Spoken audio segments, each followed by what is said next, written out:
like the hat?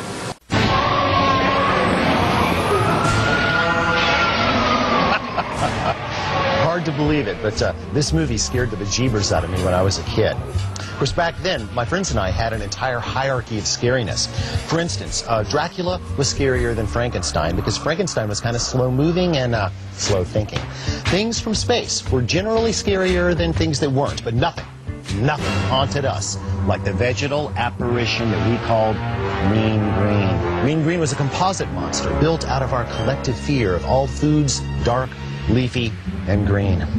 Of course, our fears were well-founded. These foods were supposed to be healthy, and of course, they tasted terrible, bitter, earthy, composty. Blech. And lastly, our moms cooked them for days, creating a texture that we were certain could exist only in swamps.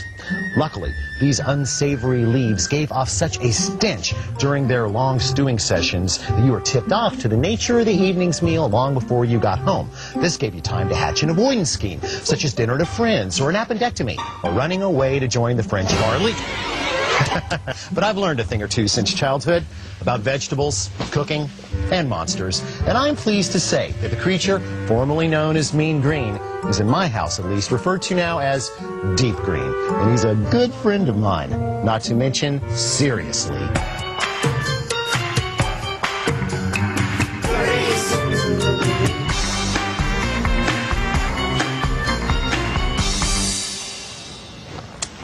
For the sake of this program, we are going to divide the green and leafy world into two distinct groups, tender and hardy. Now, tender greens, like beet greens, wilt quickly when exposed to heat, as do young mustard greens, spinach, and Swiss chard.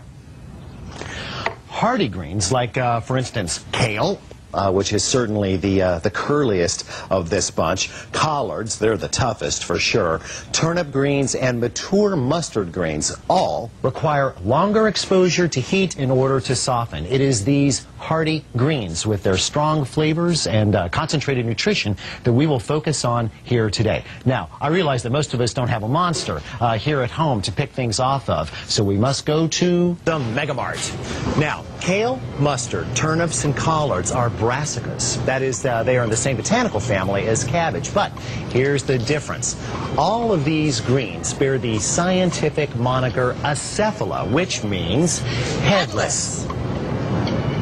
Did you call for a nutritional anthropologist? Because I know I didn't call for a nutritional anthropologist. Alton, did you know that the word collard comes from the Anglo-Saxon term colewort, which just means cabbage plant?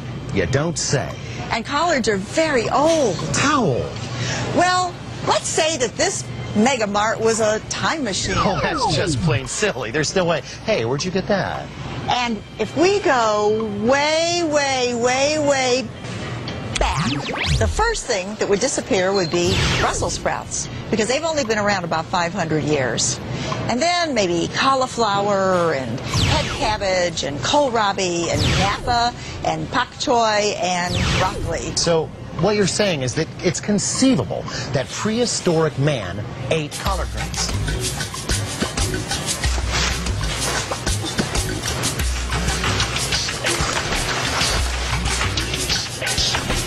I guess so.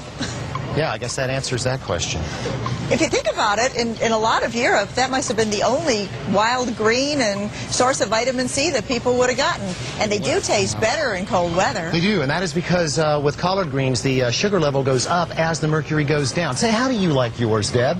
You don't really care. You just say that when you want to get rid of me.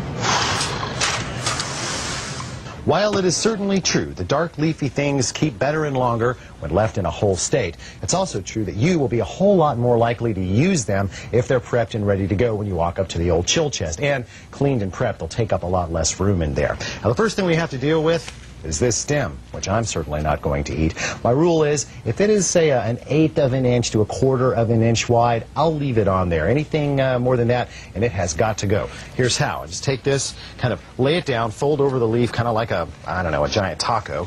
This one I'm actually going to cut. And just take a knife and just run it right down the stem. You can just pull this off with your fingers if it's a thin one, but this is pretty beefy. This we simply discard. Now, curly leaves, you can just kind of tear up and dump in a sink full of water, thusly. Okay? If, however, we're dealing with a large flat leaf, like, say, this massive and rather impressive collard green, we'll go about this a little bit differently. We'll pull off the stems just as we did with the others, and we're just going to stack them up over here on the side.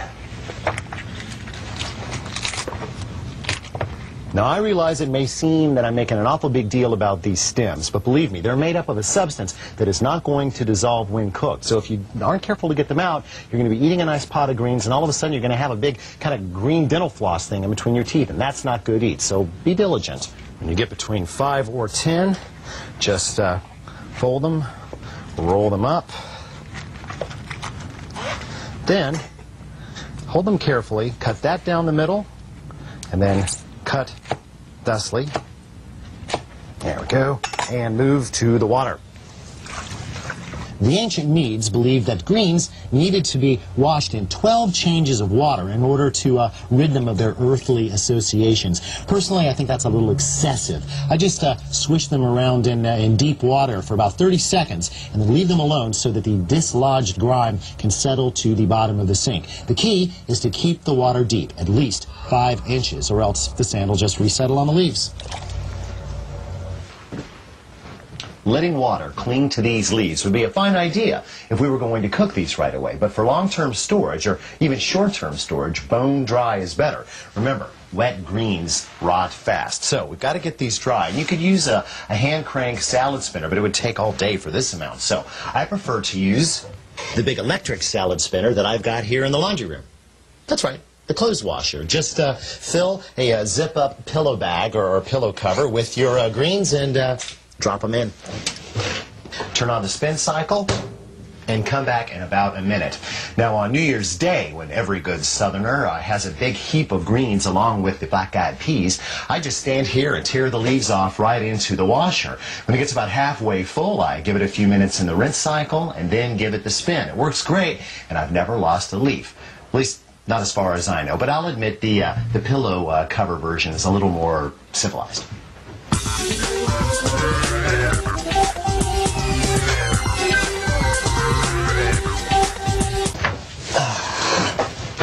Now, we're going to move these to low atmosphere containment.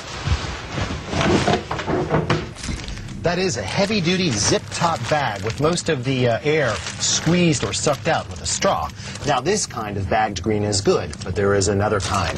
Collard, mustard, kale, and turnip greens often come already cleaned, cut, bagged, and tagged, ready to go from your market. Although I'll use these things in a pinch, I don't trust them. And convenience aside, they're a big gamble because you can't really know what's going on in that bag, especially down in the middle of the greens, where evil could lurk. Yeah, buying these greens is certainly better than buying no greens at all, but if you do use them, I think you better cook them the same day you buy them or stay away.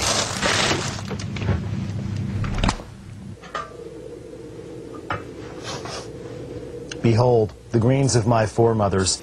You know, somewhere along the line, certain Southerners got the notion that greens, like collards, turnips, mustard, and such, aren't worth eating unless they've been cooked to the point that you could eat them with a spoon, or, in this case, maybe even a straw. This is unfortunate, for a whole big bunch of reasons. Let's say for a moment that we could take a leaf, say a collard green leaf, and blow it up to thousands of times its normal size. And let's say that we had some technology that would allow us to cut a wee little hatch in the side of the leaf so we could peel back the chloroplast and look down into the cell structure inside. What we would see would not be unlike this. A lot of little boxes. These are the cells. They're made up of pectin substances that are reinforced with lignin and cellulose. And then inside, all kinds of structures, including nutrients like vitamins and minerals, things that we want to get at. The problem is they're in those cells. Now, cows get around this when they eat grass because they stand and they chew and chew and chew all day long, which is why they don't build buildings or power boats or supercomputers. People, on the other hand, know how to cook. And through cooking, through a combination of water, heat, and time, we can soften these walls and get at the nutrients inside. If we cook longer than it takes just to soften, we can actually almost dissolve these walls to the point that the nutrients will run out into the water. And there's nothing wrong with that as long as you like drinking the pot liquor, as we call it in the South, and I certainly do. However, if you continue to cook the leaves and these nutrients, the nutrients themselves, or some of them, can begin to break down.